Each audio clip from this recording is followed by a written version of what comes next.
Bonjour à toutes et à tous et bienvenue sur HD Geek FR. Alors aujourd'hui on va parler d'un petit logiciel qui est un projet GitHub qui s'appelle Super MS Config. Alors celui-ci a été créé par les créateurs de XD Anti-Spy et il va permettre d'optimiser, paramétrer votre Windows grâce à une simple interface pour l'optimiser et désactiver pas mal de services qui peuvent être là pour être comme des bloatware. C'est-à-dire que ça va éviter tout genre de publicité et tracker sur votre machine. Alors vous allez récupérer sur la page du site le dernier qui est compris ici, c'est-à-dire que vous allez récupérer le supermsconfig.zip. Une fois téléchargé, vous allez le dézipper dans votre dossier de destination et une fois dézippé, vous allez lancer supermsconfig en mode administrateur pour avoir tous les privilèges. Celui-ci va s'exécuter et vous allez pouvoir agrandir la fenêtre. Alors comme vous voyez, l'interface est assez simple. Ici, vous avez un menu. Vous avez tout ce qui concerne les publicités, l'intelligence artificielle, le privé, la sécurité, les services, les apps et les bloatware, donc tout ce qui est publicité aussi, tout ce qui est démarrage, système, Microsoft Edge et le gaming. Donc on a plein de points d'optimisation.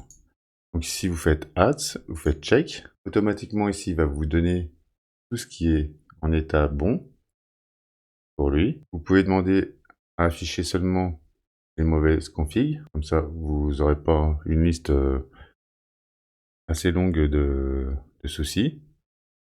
Faites ceci sur chaque domaine. Comme vous pouvez voir ici, chez moi tout est coché. Côté privacy aussi. Alors il n'est pas forcément bon de tout activer.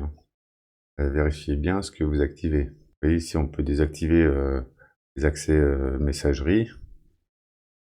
Moi personnellement, là il n'est pas configuré, mais je pourrais le configurer et rajouter la clé dans les registres. Là c'est désactiver l'accès aux emails.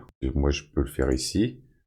Et vous voyez, en simple coche, vous désactivez le service. Là, et on peut désactiver les accès à l'historique. On peut désactiver l'accès au calendrier, au contact. Et je vais pas désactiver l'accès au microphone parce que je m'en sers actuellement pour vous enregistrer cette vidéo. Et là, on peut désactiver tout ce qui est accès à la caméra, donc webcam et autres. Donc vérifiez bien avant de cocher.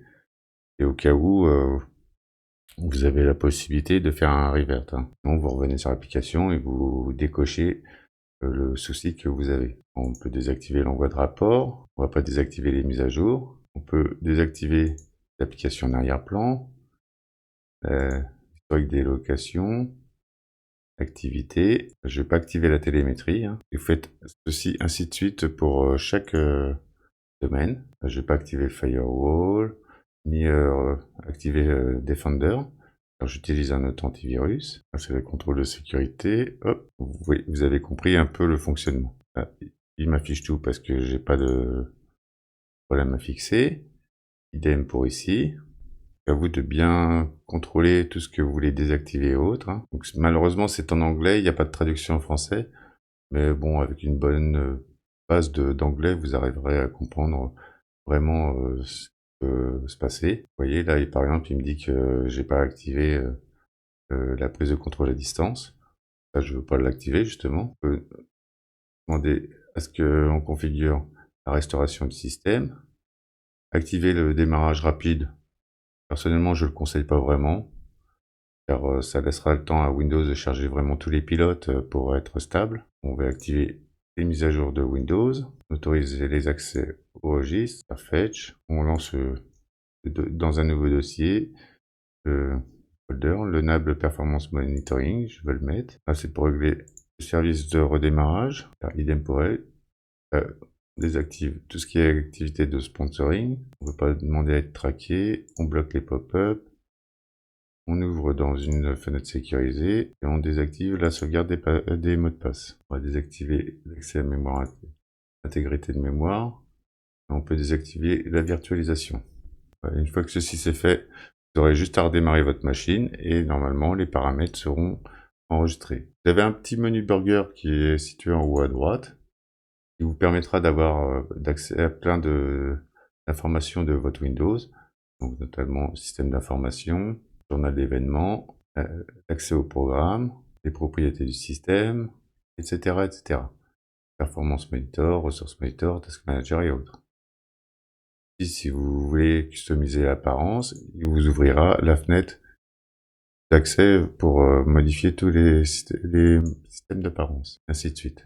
Configurer le réseau et autres. Et vous voyez, vous avez encore plein d'autres actions de center, les problèmes Windows, management de l'ordinateur, manager, registry, système restore et autres. Vous avez un accès vraiment rapide à tout qui concerne votre machine. Une fois que c'est terminé, vous avez juste à fermer le programme et normalement toutes les modifications ont été prises en compte. Donc ce sera tout pour la présentation de ce petit logiciel gratuit qui vous aidera à personnaliser, customiser votre machine. Et je vous dis à bientôt pour une nouvelle vidéo. Et surtout, n'oubliez pas de vous abonner, liker, commenter, ça aidera la chaîne à grandir. Je vous dis à bientôt.